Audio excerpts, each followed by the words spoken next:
4 minutos, voltamos com o Folha no Ar ao vivo aqui pela Folha FM, no oferecimento de Proteus Serviços de Saúde e Medicina Ocupacional, qualidade certificada ISO 9001-2015, Unimed Campos, cuidar de você. Esse é o plano. Laboratórios Plínio Bacelar e Vacina Plínio Bacelar, uma clínica moderna especializada em vacinação. Campos segue com o tempo nublado, previsão para hoje de chuva e alerta de alagamento. Trânsito é tranquilo neste momento.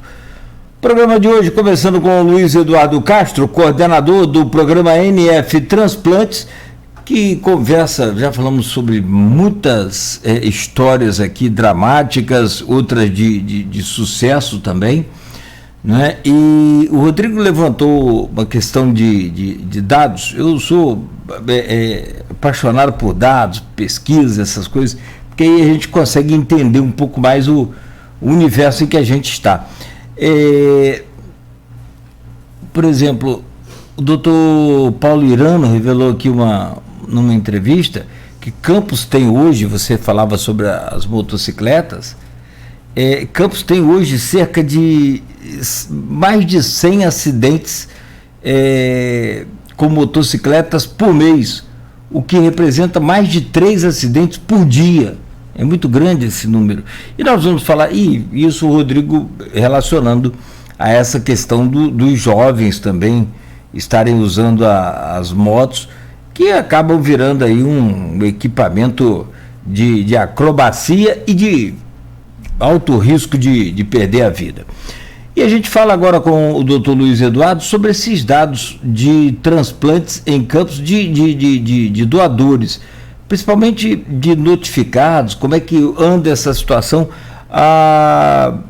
Hoje Campos fez 14 doações somente agora no ano passado. Em relação, para a gente entender, em relação aos outros anos, o que representa 14 doações, doutor Luiz Eduardo? A gente tem um número expressivo, que ao longo desses anos, desde os anos 90, do início dos anos 90, a gente teve mais de 1000 notificações de situação de possível doador, casos que foram identificados ou registrados como estado de morte encefálica, né? Isso ao longo dos anos, desses mais de cerca de 30 anos. Então, isso é um número expressivo, quer dizer, você dentro do universo que o Hospital Ferreira Machado tem mais de 1000 óbitos ano, né? Isso aí por razões diversas, né? O trauma, ele faz parte significativa desse percentual significativo desse número de óbitos, né? Só por exemplo, de 92 a 2000, por exemplo, nós tivemos 107 notificações, né? Isso aí, mas só que o número de pessoas que a gente entrevistava e a autorização era baixa numa parte de percentual de em torno de 22% a 23% só de autorização. Aí só para dizer a diferença, por isso que a gente diz que é um trabalho de formiguinha e demorado, né? Nesse último ano de 2022, né, a gente teve só nesse ano, 2022, a gente teve 43 notificações, 43, e a gente conseguiu entrevistar 28 desses 43. 28 famílias que foram entrevistadas sobre a possibilidade de doação. Por que não todas? Porque dos 43, muitos têm descarte técnico, porque é trauma com lesão de tecido, órgão politrauma, com muitas lesões que não vai ter aproveitamento de tecido ou órgão nenhum por causa do trauma, né? Ou doenças que levam a comprometimento desses órgãos e tecidos, ou situação em que o doador, antes de haver o processo de desenvolver para o diagnóstico e chegar à entrevista familiar, ele tem uma parada cardíaca e se torna inviável a captação. Então, dos 43 notificados de possíveis doadores, só 28 famílias chegaram ao ponto de ser entrevistados no ano de 2022. Né? A gente teve 18 autorizações das 28. Então, isso dá um percentual de quase 65% de autorização familiar. E a autorização familiar, isso implica em quê? Em várias pessoas que vão ser beneficiadas. Mas então, deixa eu entender. O senhor falou, das 18 autorizadas, nós tivemos 14. 4 foram descartados. O que aconteceu nesse meio Então, caminho? dessas 4, justamente, foi, às vezes, a autorização, mas chegou à exclusão clínica como doador, seja por interpretação de pacientes que estavam com quadro infeccioso ativo, né? Ou estava com identificado nos exames e testes que estava com comprometimento orgânico de risco, né? Ou foi no momento da captação se identificou que estava com um processo dentro da barriga que não identificado pelos exames. Exemplo que nesse ano passado a gente teve uma pessoa que não tinha apresentado nada na hora da cirurgia de retirada dos órgãos, foi constatado que estava com um tumor de ovário que já estava invadido ou espalhado pela cavidade. Então deixa de ser doador. Mas o senhor falou do número de 29 pessoas. 28 famílias que foram entrevistadas. Então, mas 28, 18 foram autorizadas. As outras 10... Não, 14, né? Não, sim, não. Só 14 foram autorizados e 4 foram descartados após a autorização, foram descartados. E esses outros 10? Foram captados. 14... Não, presta atenção. Você falou 28. Então, 18 autorizados, 14 autorizados. Em 18 que foram autorizados e 4 foram descartados por exclusão clínica. Né? Sim. Então, 14 foram captadas. 14 desses pacientes que autorizaram foram feitas captações de órgãos. Dessas órgãos foram 12 córneas, né? Foram 8 rins. Aí fala assim, por que 8 rins, né, de 14? É porque alguns rins já estavam com lesão que não poderiam ser aproveitados. Ou teve doador que tinha um rim só, então só um rim que foi captado. Né? 11 fígados, além de tendões, ossos, pele. Em 2 desses pacientes foi feita captação múltipla de órgãos, que a gente chama. Né? E isso aí é interessante porque às vezes você pensa, mas só 3, 4, 5 pessoas são beneficiadas. Não. Várias pessoas são beneficiadas. Sim. Quando se fala em tecido, né? Você pode captar pele, ossos e córneas que podem beneficiar várias pessoas ao mesmo tempo. Queria que o senhor explicasse rapidamente sobre isso. Quem é que pode ser doador? Nem sempre a doação tem que ter confirmada a morte. A parada cardíaca também é possível a doação? Como é que é isso? Pós-parada cardíaca? Isso. O que pode ser beneficiado, o que pode ser utilizado?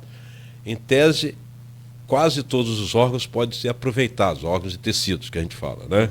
Então, entre coração, pulmões, fígado, tendões, né? Pele, ossos, válvulas cardíacas, articulações, quer dizer, então tem vários órgãos e tecidos que podem ser utilizados, depende do doador, né? Das condições do doador, depende da estrutura técnica de captação, depende do tempo, né? E várias situações, por isso que a central tem que definir, por exemplo, a gente já teve captação aqui de coração que foi para São Paulo, fígado que foi para Minas, porque na ocasião não tinha receptor no estado do Rio compatível para aquele doador, né? Então do sistema acusou a possibilidade de fazer esse transplante lá, e a equipe veio de avião, mas tem um tempo, isso aí para captação de órgãos sólidos como coração e fígado, você tem que transplantar num intervalo mínimo, no máximo de 2 a 4 horas entre a captação e o implante, né, no receptor. Então isso você tem que ter um sistema que funciona muito rapidamente. Já teve situação que nós não vamos aí captar porque não vamos ter tempo hábil de ir de avião de São Paulo até Campos para fazer essa captação, então vai tornar o risco de inviabilidade do órgão. Aí não vai ser transplantado, aí se perde nessa situação. Aí outras vezes dá tempo para isso. Então depende disso. Alguns tecidos podem ser captados pós-parada cardíaca, porque o tecido tem mais resistência à não circulação de sangue e oxigenação, como pele, como córneas, entre 2 e até 3 horas aproximadamente pós-parada cardíaca. Aí pode ser captado até pós-parada. Hoje já existe um sistema, até no Brasil, que funciona com captação de órgãos e tecidos pós-parada cardíaca, mas é muito mais complexo. Aqui em Campos não se faz essa captação de órgãos sólidos pós-parada cardíaca. Pode ser feito de tecido pós-parada. E aí o prazo para implantação também é rápido, assim? Por exemplo, no caso, variável. Uma córnea, né? Ela pode até 2, 3 horas após a parada cardíaca. Para captação. Para captação. E para implantação dela? Para implantação, hoje existem os bancos de tecidos. Ainda pode. Os bancos de tecidos, para córnea, para osso, podem ser mantidos por meses até. Né? Então, isso existe, para se ter ideia, no Rio de Janeiro, o Banco de Ossos do INTO, do Instituto Nacional de Traumatortopedia, no Rio de Janeiro, é um dos melhores da América do Sul. É considerado um dos melhores do mundo em banco de ossos. É espetacular. A gente teve a oportunidade de visitá-lo, é muito bom, é alto padrão, né?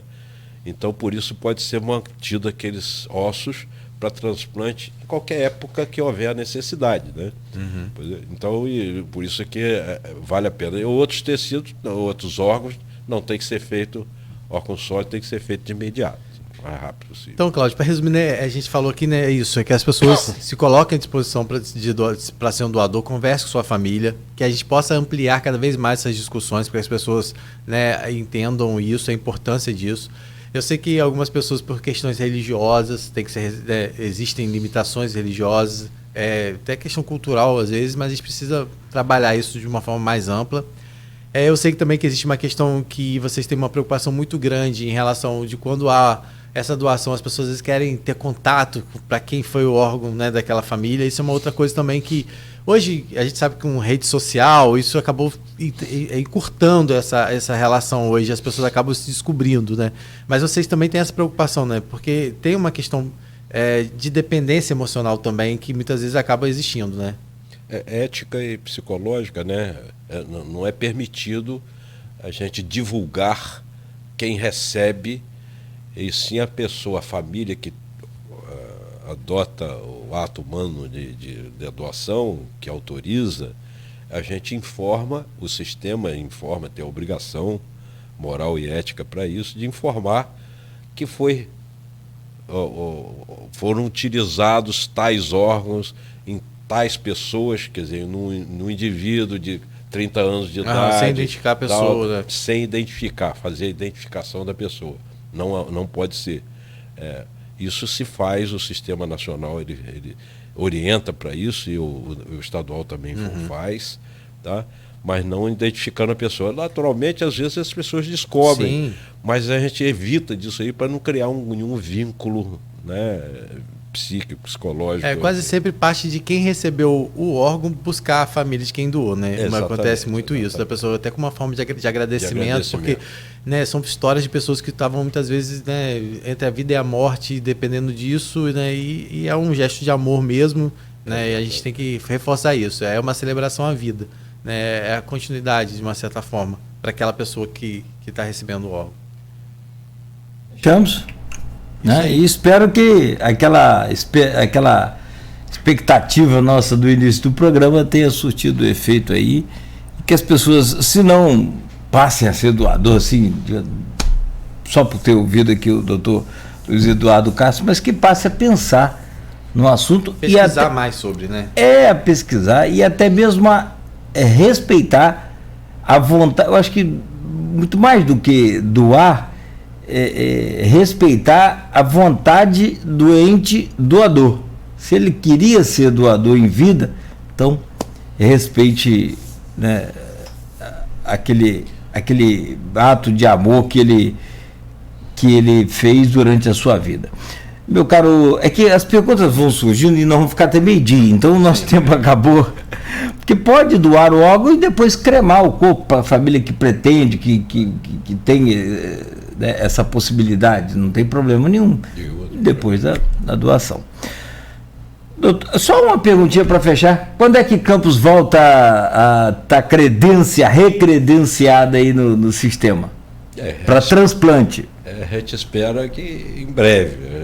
Álvaro Alvim é muito avançado, hein? O processo foi desde o ano passado, né? Em meados do ano passado a gente enviou, mas entrou no período eleitoral, etc. Isso aí atrapalhou. Tem mudança de ministro, equipes, essa coisa agora. Ou seja, o compromisso do sistema estadual, que está com. Primeiro vai para o estadual e depois é encaminhado para Brasília, é que isso seja despachado para Brasília, que só referenda na maioria das vezes quando o sistema estadual aprova, já que o sistema estadual faz parte do sistema nacional, né?